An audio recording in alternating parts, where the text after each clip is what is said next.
Welcome to the Lordly Verdict. I am Mitchell, Lord of my domain. Today is our Christmas edition, and to celebrate Christmas, I shall put on the appropriate wear.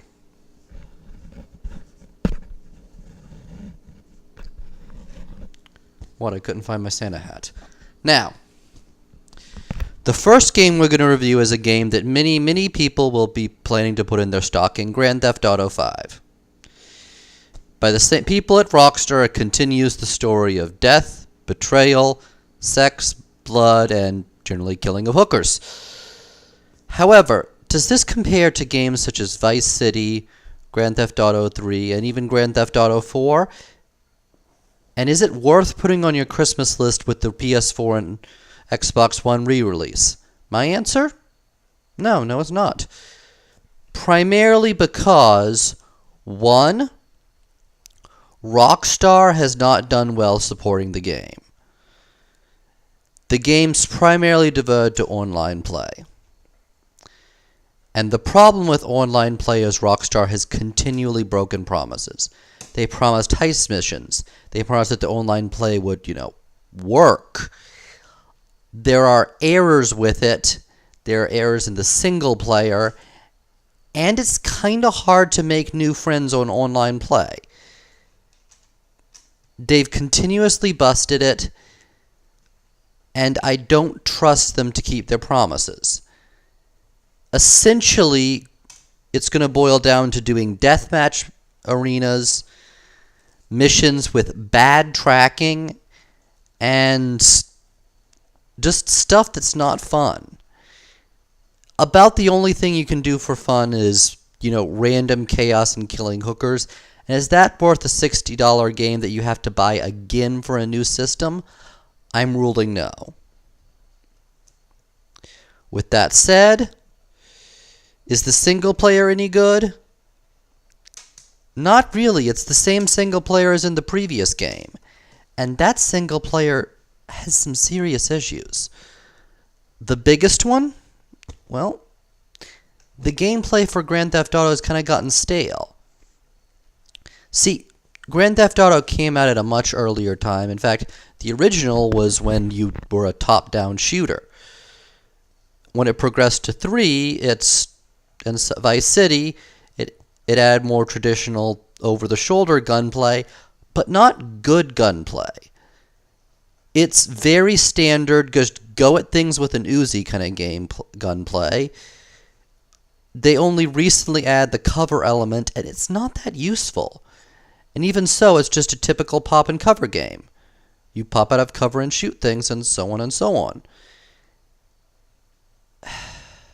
Is it worth the $60? No. The Grand Theft Auto does this by adding special moves. Trevor can become invincible. Frederick can do slow-mo while driving, and Michael can do slow-mo while shooting. This is a great idea and would work well if it wasn't for one problem. Well, honestly, they keep switching up the characters. There are major missions in Footplay where you have to play as Frederick, which just doesn't work.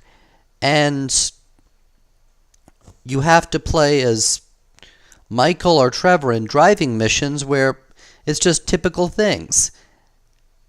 The shooting is stale, and I will say this. The driving missions are fun, but there's not enough of them.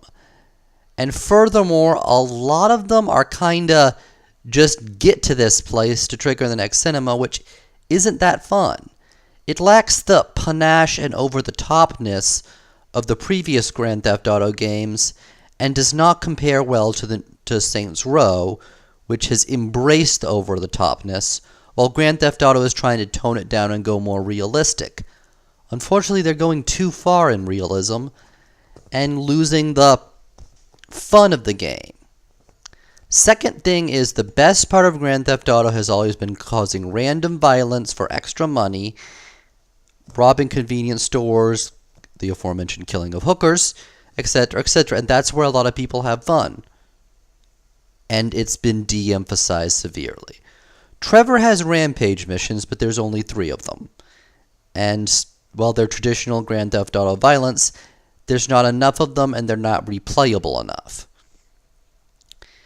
Missions do not give you money as rewards, period. The only thing you get is rewards from heist, and again, there's only a few of them, and in at least 2 of them, some of your characters don't get the rewards. The first heist mission you do, Michael has to spend most of his money, paying off a debt. And in another one for Trevor, it's the last second it's pointed out that he's trying to steal a nuke for the Chinese. I repeat, he's trying to steal a nuke for the Chinese, and he's forced to give it back. So there you get no rewards. That only leaves a couple. And in one of them, you're just trying to get information, so you don't get much payout. And one of them's the finale. Yeah,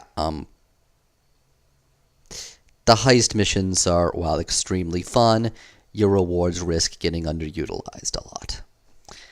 For the extra money, they have the stock market to play, which is the big thing they emphasize. Unfortunately, it's terrible. I mean, everywhere I've been to, even I complained it's got obtuseness, but I could not actually find a guide. And when I do, they just say, if you kill X, it goes up, sorta, kinda.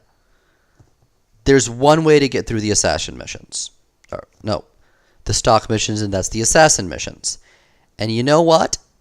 That's actually a great idea. Only problem is there's too little of them. They provide a Monty Hall incredible amount of money, and then nothing. And they only provide money from Frederick unless you cheat. So this is a game where you have to cheat. For an assassination mission, you have to switch to another character, and possibly abort the mission, I believe, so that he can buy the same stocks Frederick's doing. You buy the stocks and then sell once you kill a guy. When you kill the guy, the game actually does tell you how the stocks will go, and then you can make a ton of money and buy property. But property pays off pennies on the dollar. The only way to get money from property is, again, cheating. You purposely push the time of the game forward by resting continuously. This isn't like Fable, where buying property is enough to finance the kingdom. And without that, the gameplay uses a crucial element: the feeling of reward. When you complete a mission, you're not rewarded for it in any way, shape, or form. And without that, it lacks catharsis. You lack the ability to make your fun pay off. So it quickly makes you feel like, why am I doing this again? I mean, seriously, why am I doing this? I'm not leveling up. I'm not getting extra rewards. And is there a story reason? Nope. See, the problem with the story of Grand Theft Auto is it's gotten too dark.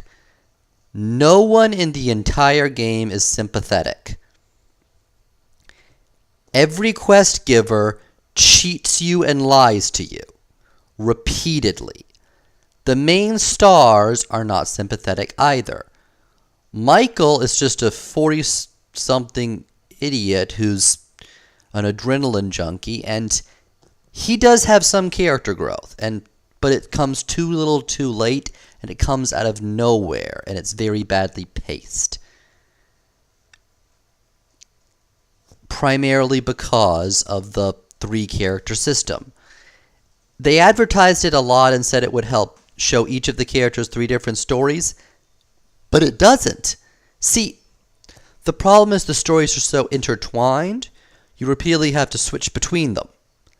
Only problem with that is it happens at random, and it leads to pacing issues. You're going on Michael's story at a good clip, so you have to go back to Trevor's story and do that. And they don't progress well. Like, the final boss battle is literally just them going, you know what, I'm tired of these guys manipulating us. Let's go kill them. You go kill them, happy ending. You could have done it hours ago. A lot of the side missions, especially for Michael, are some guy finally getting fed up with him, are Michael getting manipulated. All the characters tend to get manipulated except for Trevor. Frederick, most of his plot points consist of, oh god, one of my friends got in trouble again. Goes to do it. Saves the friend. Friend flips him off and goes to get himself nearly killed again. It's the kind of game where you're legitimately feeling like, you know what? I should just leave this guy to die. He's ungrateful. He's the worst sort of gangbanger. Why am I helping him? Trevor's missions are closer to standard Grand Theft Auto stuff. Kill hookers, and just generally have havoc. Except they play it weirdly. There's a phrase that you can cross the line twice, where something horrible becomes funny again.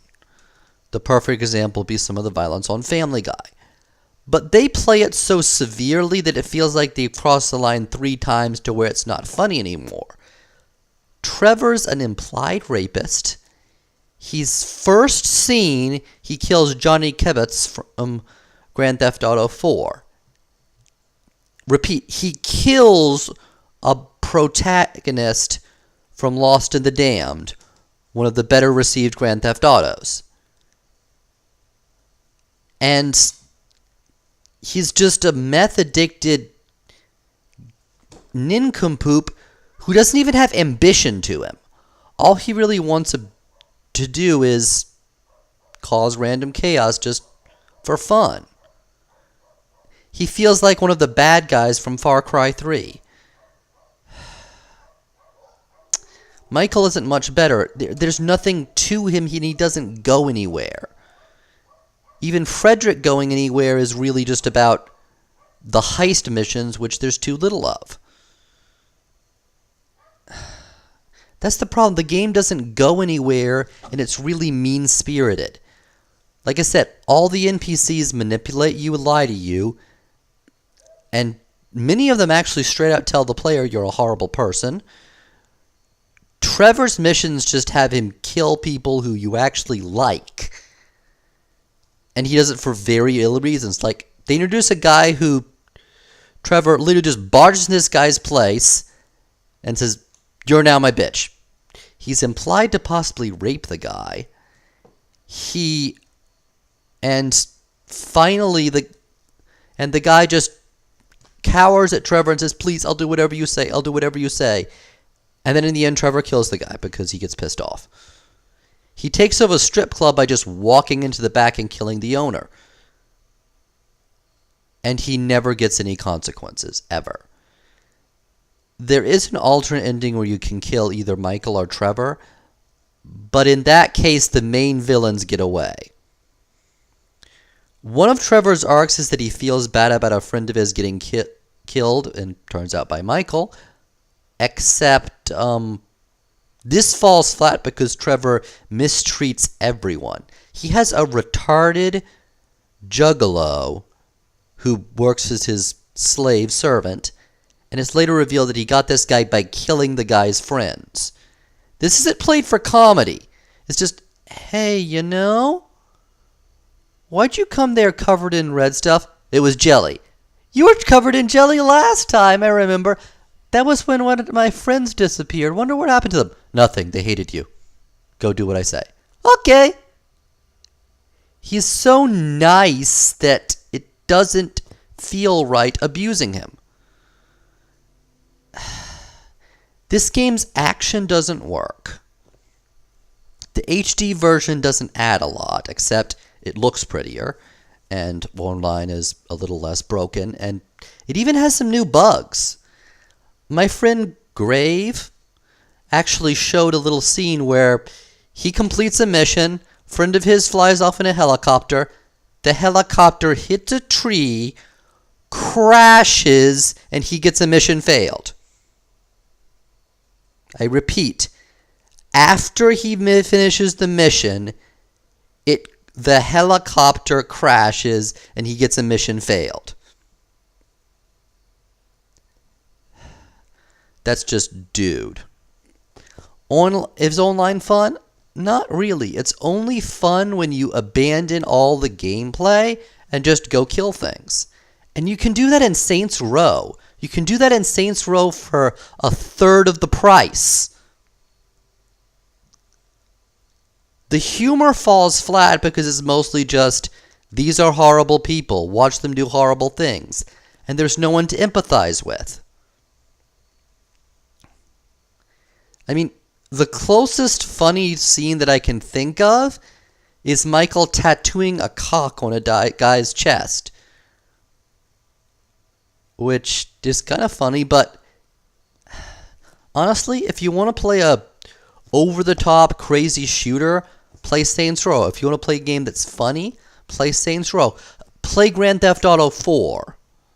Just stay away from Grand Theft Auto 5. It's broken, and it's not worth getting the HD remix for. Take it off your Christmas list.